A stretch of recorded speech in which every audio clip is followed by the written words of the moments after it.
It's not just here in America that all the woke issues, the DEI, etc. are finished. It's all around the world. No one wants this globalist elite agenda ruining their countries anymore, and people are standing up against it. But of course, the Democrats still don't know what went wrong with the 2024 election, as will be discussed here by Jen Psaki and John Stewart. But before we get to these clips, don't forget to like and comment on this video so we can get to the algorithms. Here we go. What I'm interested in is a triage for the Democrats, of seeing that there's an understanding of how they ended up in this position. Mm-hmm. And I don't see that yet. And I don't know if your experience is different. I don't see that yet either.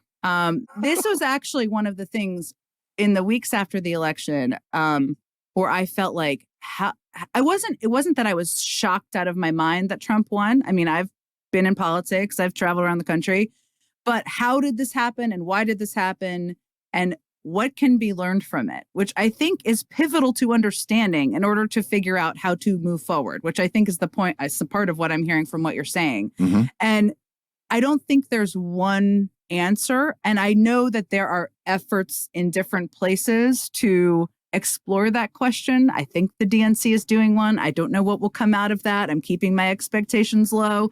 But that's sort of, to me, it is a multitude of things. It is how the Democrats are communicating about issues, but it's also, maybe it's a policy question too. And let's not all just call it a messaging issue, because it may not just be a messaging issue. Mm-hmm. It's misinformation and disinformation. And that's not just, everybody shorthands this as, if Democrats only appeared on Joe Rogan's podcast. I'm like, I'm not sure. I don't know that he's inviting many. Maybe he is, but that's not the only answer. I think there's a lot of layers of it.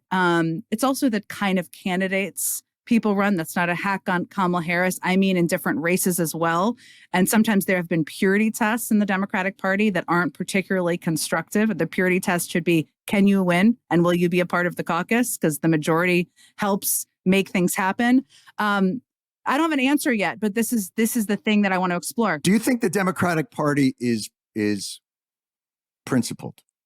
I do think that, and sometimes I don't want to say too principled because that is not a good thing to say, mm-hmm. but I think principled, yes. The Democratic Party writ large are defenders of institutions that make the country run, the rule of law. This is part of the problem, right? Right. They are believers in the separation of government. Here's where we're getting into it. So I think other people would say that's a veneer. And that what Donald Trump is doing is he's actually explicitly exposing the dark heart of how the world actually works. So I can't believe we're still talking about this. The Democrats, like Jen Psaki, right? She has her own show on MSNBC, and she isn't aware of why Donald Trump won. Well, let me clue you in, right? I've done so many videos on this. I can't believe I'm still doing them, but dang it, I'm going to do another one, all right? The wide open border, the mass illegal immigration, the rise in crime, the rise of inflation, the laboring economy, DEI, all of the trans issues going on, boys and women's sports, men in women's prison, boys and girls locker rooms, right? There is a myriad of problems America had, and the Democrats were on the wrong side of every single issue. And when the American people tried to say anything, the Democrats had to, of course, call them out and say, oh, you're the transphobe, you're the racist, you're the bigot, right? What's wrong with you, okay? That is why you lost, all right? You lied to the Americans at every single term, and you didn't put the American citizens first. So yes, Jen Psaki is right to have low expectations when it comes to the Democrat Party actually figuring out what's going on, okay? And it's not just messaging, right? They keep saying, if only we had a better message or maybe a better messenger, right? That could have made a slight difference, but the problem was reality was slapping everyone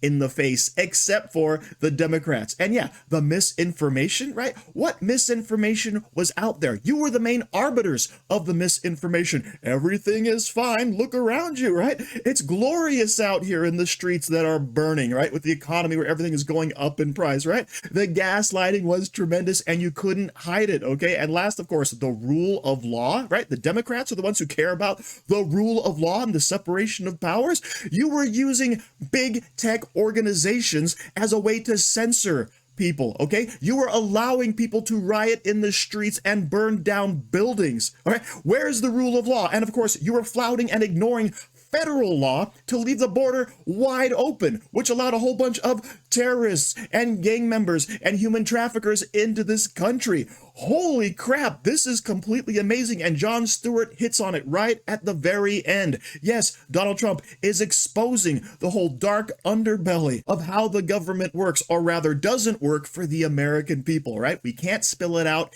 any clearer, but if you want to go ahead and feign that you really don't know what went wrong, you go ahead and keep doing that while we keep winning elections, okay? But let's hear it straight from the horse's mouth over on Mark Halperin's podcast. I wanted to comment on the Department of Justice and the Eric Adams stuff, and just to explain kind of how a normie, like especially the mother, reacts to this. And, you know, at the end of 2021, in the deep blue state where our kids were still masked and vaccine mandates were coming down the line, the Department of Justice put out a memo that said parents speaking at Board of Ed meetings were domestic terrorists. And to see that come from our Justice Department attacking everyday Americans that were just trying to do right by our kids was so all-encompassing. Like, as a parent, you'll never know. So now when I see people, and forgive me, you might have, and Mark might have been banging your hands on the table about that memo, just as you are now about this one, and I'm sure you were. But as a person who saw that and reacted to it, it was the government coming against their own people and attacking their own people for something I think is absolutely outrageous. So now that Trump is playing that same card, but using it to go after, or not even to go after, to stop going after government officials to help clean up what an out of control, not democratic, what I would call party that ran our country for the last 4 years, to clean up the mess they made and use the same tactics that they used against us, but towards the government. It doesn't bother me, because we have been living in this crazy world where the government is coming after everyday citizens all the time, that now that they're just going after or trying to relieve some of the barriers that are in the way, like it doesn't resonate to freak out about it. And it actually makes me angrier that more people weren't banging their tables harder about the Department of Justice coming after parents at a Board of Ed. I think I will say, like, no one made me more MAGA. I'm full blown MAGA now. Like, I'm on the MAGA train. Like, I have a hat in my backyard on our snowman right now. Like, I am full blown MAGA now. And what I would say is, like, nothing pushed me more towards MAGA than the average center left person telling me that I couldn't use the same tools that the left would use because I had to be the moral person. I had to do the right thing. I had to.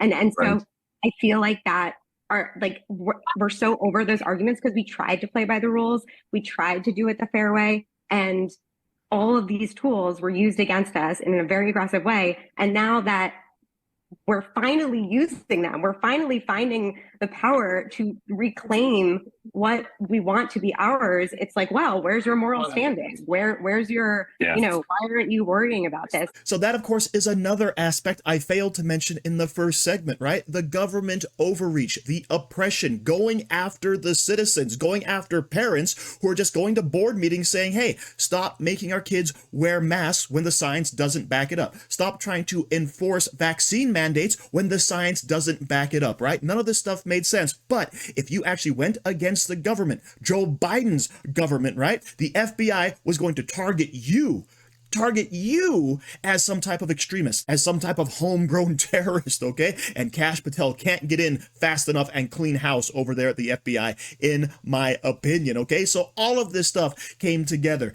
Everything was the perfect storm of government failure, and everyone saw it. And that is why the Democrats lost. And I hope they continue to ask these questions because they refuse to answer them in any type of real way. And I love it. So thank you very much for watching. Don't forget to like, share, comment, subscribe, and stay safe out there, people, because they're coming after you.